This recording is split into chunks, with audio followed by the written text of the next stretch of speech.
Hi, everybody. Welcome to episode number 2 of the Picky Fingers Banjo Podcast. I'm your host, Keith Billick, and I thank you very much for joining me. Also want to thank you for listening to episode number 1 with my good friend Davey Jones of Frontier Ruckus. I got a lot of good comments and feedback about that episode from you, and I really use that to motivate me. As you can imagine, podcasting can kind of be a solitary exercise all by myself here and with my computer editing these things, and it's really nice to know that actual people out there are enjoying it. So I do encourage you to keep the comments coming about these episodes or suggestions for future episodes. Please feel free to email me at pickyfingersbanjopodcast@gmail.com or search for me on any of the social media sites. I'm out there and you can find me, so I appreciate all of that. The main comments I got after the last episode, most of them requested even more banjo playing, and I really got the feel that most of you listening are banjo players yourself, and that's really not surprising. That's kind of who I had in mind when I decided to make this podcast. So this one's going to be for you. It's going to be a playing tip, hopefully improve your own playing by listening to it. But without further ado, here it is, episode number 2 of the Picky Fingers Banjo Podcast.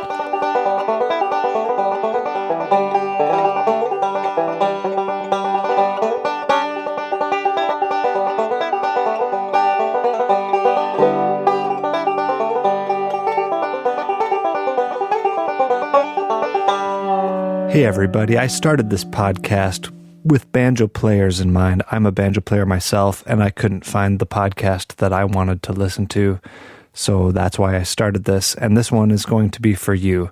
It's going to be somewhat of a banjo lesson. I'm going to share a playing technique that I have found very useful in my own playing, and I hope that you do too. I think it's a very versatile technique. This is the first of hopefully many sort of lesson-based episodes I have for this podcast, and I really couldn't think of a better way to begin than with a technique that I associate with the banjo player Jim Mills. Now, Jim Mills has a very special place in my heart. When I was very first starting out on the banjo, I had some good friends who were kind of taking me under their wing, and one of the first albums that they recommended that I get in order to become a well-versed banjo player was the album The Grass is Blue by Dolly Parton, and I can't recommend that highly enough to any of you. It's still one of my favorite bluegrass albums, and I consider it kind of an essential recording. Now, of course, when I began listening to the album, I took immediate note of the incredible banjo playing, and it was really inspiring. So I, of course, looked in the album liner notes and found out that the banjo player was a guy named Jim Mills, and I did what any good musician does, and I immediately sought out anything that Jim Mills played on because I was so taken with his playing. And of course I figured out that he had, at the time, one solo album titled Bound to Ride, which I bought immediately and loved that as well. Also found out that he was the full-time banjo player for Ricky Skaggs and Kentucky Thunder. I made sure I got to go see them live. And yeah, was just thrilled to discover this great banjo player.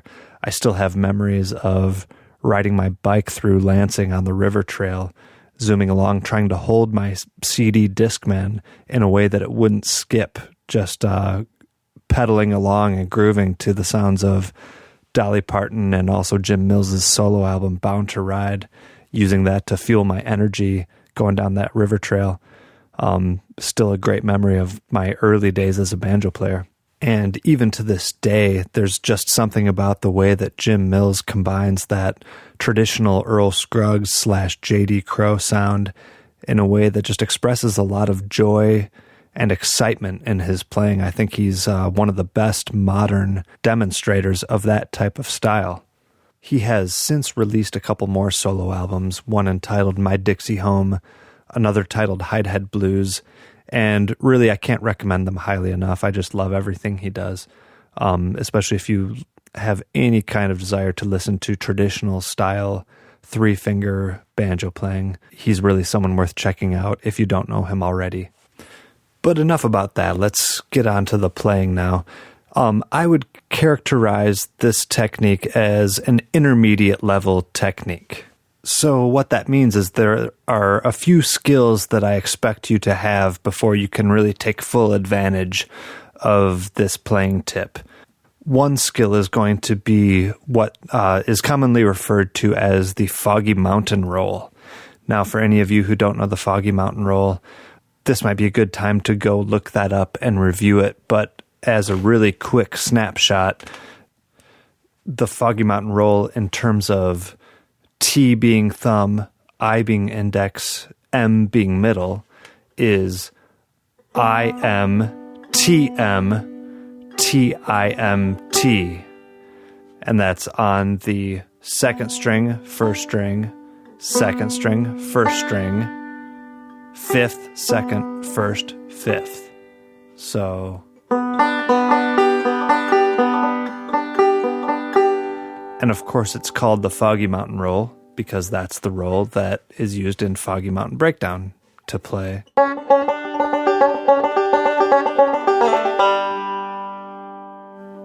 So that's the roll that we are primarily going to use for this Jim Mills tip. The other skill that you are going to want to have before you can really take full advantage of this playing tip is knowing the chord inversions, at least for the G, C, and D chord, or whatever chords you think you need to play the songs that you encounter in your playing. Now, before you panic and think that you don't know inversions, let me explain. The inversions is just a fancy word of playing the same chord in different positions on the neck. So, for example, we know that we have an open G chord when we play the open banjo strings.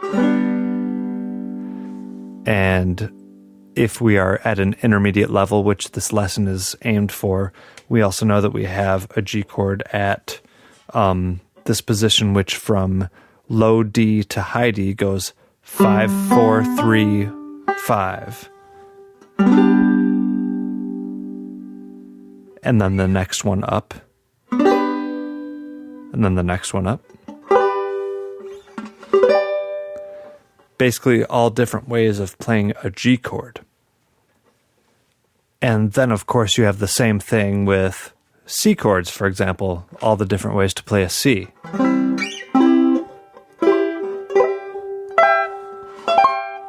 And also D.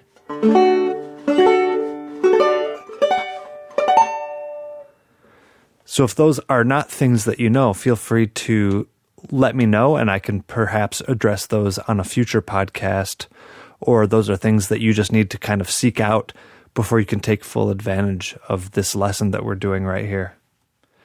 So let's get started here. We are going to start focusing on a G chord. And for the beginning here, we're going to focus on these two shapes. Just the top two strings, the B and the D, at the 8th and 9th fret,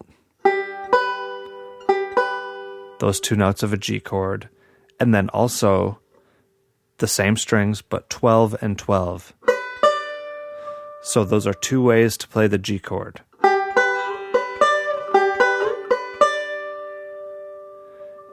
And I mentioned that you need to know the Foggy Mountain Roll. So let's play the Foggy Mountain Roll.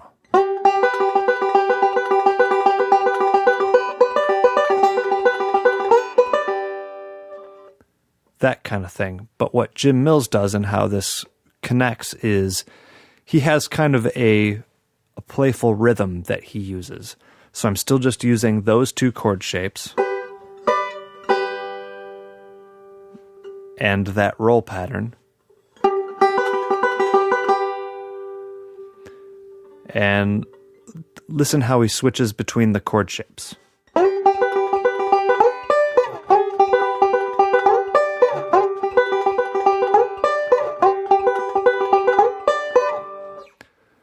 So basically he's doing a Foggy Mountain Roll, and then using that next inversion, that next G chord, as kind of an accent at the end. So the elements that we have in place so far are that roll pattern, the two inversions, and also notice what part the slides play. I think that's a really essential part of what Jim Mills does to get that playful kind of sound.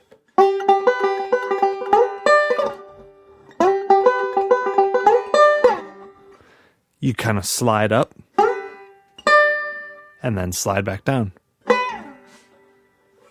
And that's an important part of getting the right feel for this technique. So far we've covered those two inversions of the G chord, the position that goes 8-9 and then 12-12. But obviously in a real bluegrass situation, we're going to have not only G chords, but other chords, usually a C and a D. So this is where your other inversions come in. How I would advise practicing this is find all the G chords on your banjo neck, and if you notice, we've actually only used those top two strings, the B and the D string. So identify all the ways to play the G chord on the top two strings, and it'll be kind of like this.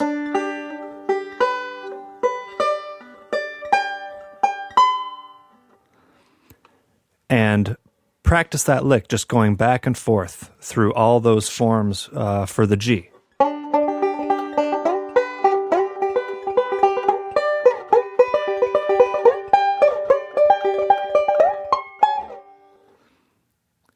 And I messed up there at the end, actually. So excuse me for that. I guess I need to practice this more.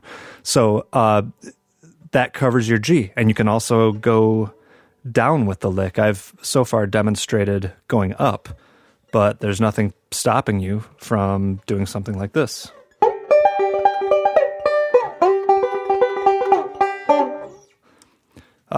So feel free to get creative with it. It's just a real simple pattern. It's meant to be versatile.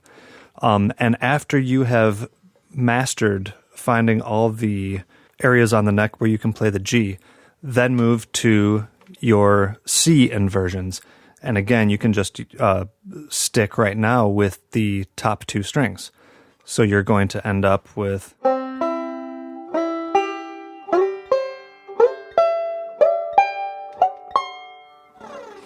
And you can do the same exercise with the C.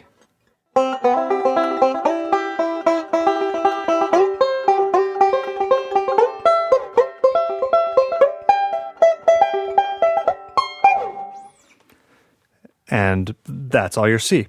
Do that again for the D chord. Find all your inversions. Practice going back and forth with the lick, all the way up the neck, all the way down the neck, maybe skipping around, something like this with the G chords.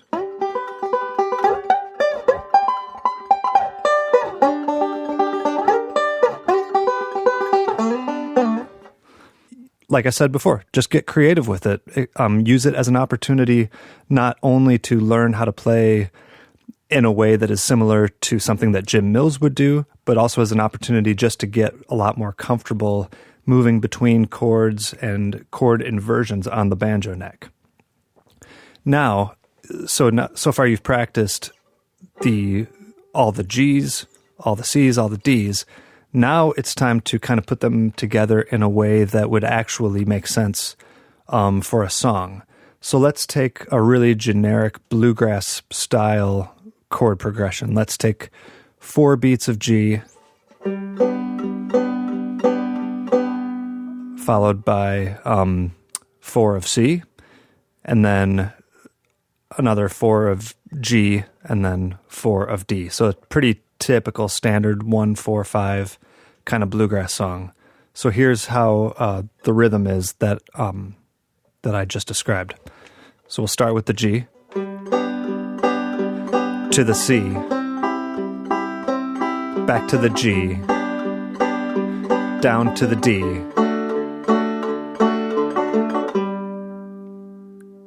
and that's the whole progression. So now we're going to use that Jim Mills lick and just be using the different inversions, but we are going to change which chords inversions we're using based on that chord progression that I just played. So here I will play the rhythm part again for you once more, just so your ears can get used to hearing the harmony. And then I will go into a banjo part for that same progression using strictly the Jim Mills style lick that I've just taught you and strictly the 2-note chord inversions based on the G, C, and D chord. So here we go.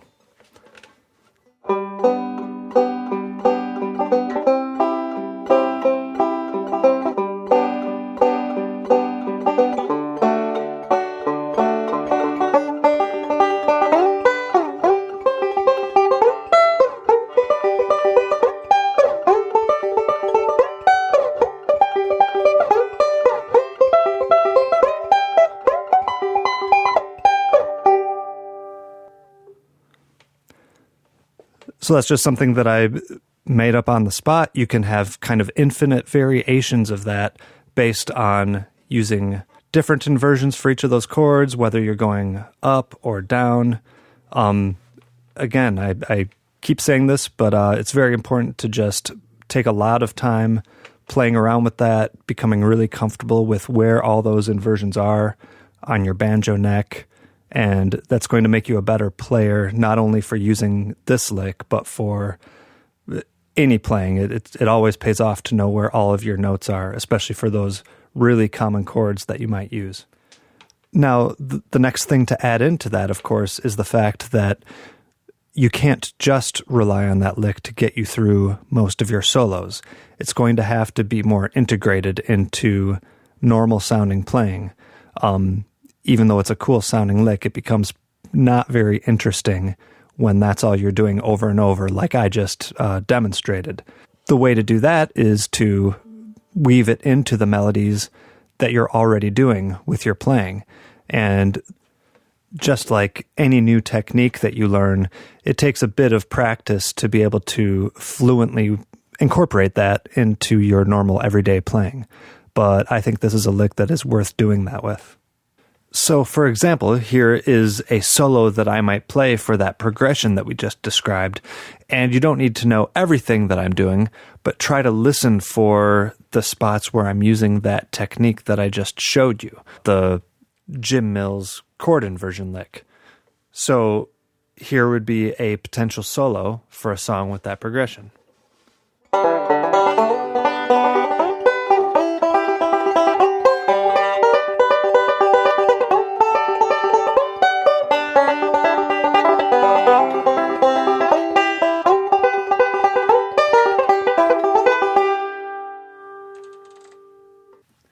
So hopefully, as you listen to a bunch of the Jim Mills playing that I just recommended to you, you'll start to identify how often he actually uses those chord inversions. And he's really a master at just making those simple things sound very exciting within a bluegrass context. So as much as we can, that's what good musicians do. They identify good, useful things that their musical heroes are doing that you can incorporate into your own playing. And I identified something in Jim Mills's playing that I could use, and now I'm passing it along to you. Now, the next step in that is to not only use the standard 1-4-5 chords, the G, C, D chords, but to those of you who are to an advanced enough stage that you're using passing chords.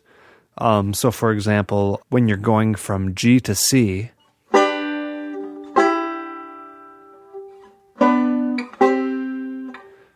you can first throw in a G7. And then also, from D to G, you can throw in a D7 to G.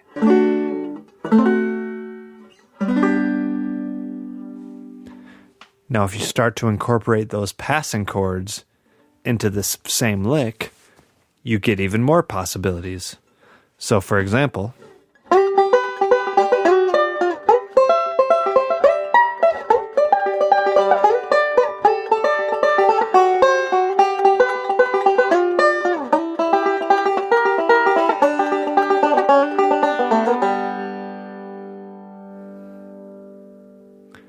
Now, I didn't stick to just the Foggy Mountain Roll there, but I think you get the idea that you can take a very simple idea, like using that roll and using some different chord shapes to really liven up your playing. And I think it adds a lot. And to those of us who play a lot of bluegrass, it's easy to get into the same kind of rut and playing the same things over and over again for every solo. And we're constantly searching for those extra little things that we can throw in that adds just a little different flavor to our playing. And I think this is one of those techniques that kind of has a lot of possibilities, even though at its root, it's a very simple concept. So there you have it, folks. I really hope you found something that can help you in your own playing within this episode. That's definitely a technique that I turn to quite a bit when I'm playing traditional style bluegrass. Once again, I cannot recommend highly enough that you go out and buy every Jim Mills album that you can. And I'm very confident that once you start listening to his playing, you're going to start identifying a lot of the things that I just talked about on this episode. And I think it'll give you an even better idea, hearing how he uses it, what the possibilities are for using this technique. So anyway, this is going to wrap up episode number 2 of the Picky Fingers Banjo Podcast. Once again, I'm Keith Billick. Contact me at pickyfingersbanjopodcast@gmail.com. I'm excited to hear from all of you about your feedback about this episode, and of course, suggestions or comments regarding future episodes. Also super excited that it's spring now, prime banjo playing weather, especially for those of us in the north who don't tend to get out of the house too much when it gets really cold. So happy spring, everybody. Hope you enjoyed it, and I will see you next time. Cheers.